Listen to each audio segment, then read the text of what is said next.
काय झालं मग? कुठे काय झालं चलो तो आला तो ब्लॉगची सुरुवात कर ना.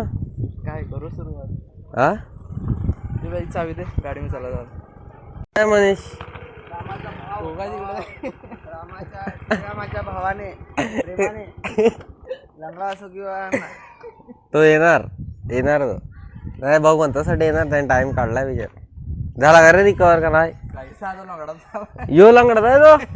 अरे तो धावत आला तर मग चल ओमकारला काय सांगायचं गेलाय कामात म्हणून. चला मित्रांनो, स्वागत आहे आमचं नवीन एका ब्लॉगमध्ये. आणि आता आम्ही चालले पालघरला. का रे ओमकार?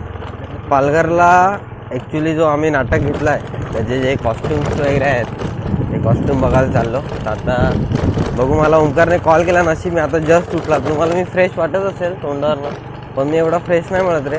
म्हणजे असं वाटतं अजून झोपावं. ॲक्च्युली झोपलेलो मी 10 वाजता. त्याच्यानंतर आता मी ओमकारने कॉल केला ना तेव्हा मी 3 वाजता उठलो. आता मस्त फ्रेश वगैरे होऊन आलो आहे. आता बघू, सारंगना मनीष भाऊ पुढे आहेत, आता मी आणि ओमकार भाऊ निघत आहेत. चला. ॲक्च्युली सीन काय झाला माहिती आहे का मित्रांनो? आता आम्ही आलेले मागे एक कॉस्ट्युमचं दुकान आहे, पण तिकडे तो कॉस्ट्युमचं दुकान बंद आहे. तर त्यांना कॉन्टॅक्ट करून बघितलं आम्ही, पण त्यांच्याकडे ते कॉस्ट्युम अवेलेबल नाही मिळत. ऑलरेडी ते सेल झालेले आहेत, म्हणजे भाड्याने ऑलरेडी दिलेले आहेत. आमच्याकडे अजून एक नंबर होता, बोईसरचा एक शॉप होता, तिकडे अवेलेबल आहे. तर त्यांना सांगितलं आहे की तुम्ही आमच्यासाठी ठेवून द्या, उद्या येतो. ते बोलले की उद्या या आणि घेऊन जा, आता नका येऊ. मग उद्या पुन्हा बोईसरला जावं लागेल. आता एवढं लांब आले आहेत तर आता काहीतरी खाऊन जाऊ. आणि मी पण जेवला ना. ओमकार तू जेवलाय का रे? मी चला आता आल्यात तर खाऊ. आता मनीष भाऊ आणि सारंग भाऊ पुढे गेल्यात. चला. काय रे, काय झाला मनीष?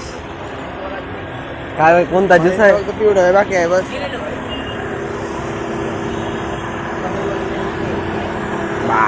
भरलाय रे अख्खा. चला मी जरा फायनली आता घरी बसलो. ओमकारला पण सोडलं घरी आणि मनीषला पण सोडलं. मनीष तर सारंग भाऊंच्या गाडीवर होता. ठीक आहे. आता बघतो, थोडंसं फ्रेश वगैरे होतो, काय खायला आहे का बघतो, कारण थोड्याच वेळात मला जॉबवर पण निघायचं आहे. मंगाबाईकडे बघा काहीतरी करायला लागलं आहे. चला आता तुम्हाला थोड्या वेळात भेट. चला मित्रांनो, फायनली आता पोचलो जॉबवर. आता मी तुम्हाला भेटतो उद्याच्या ब्लॉगमध्ये. तिथपर्यंत गुड बाय. ठीक आहे.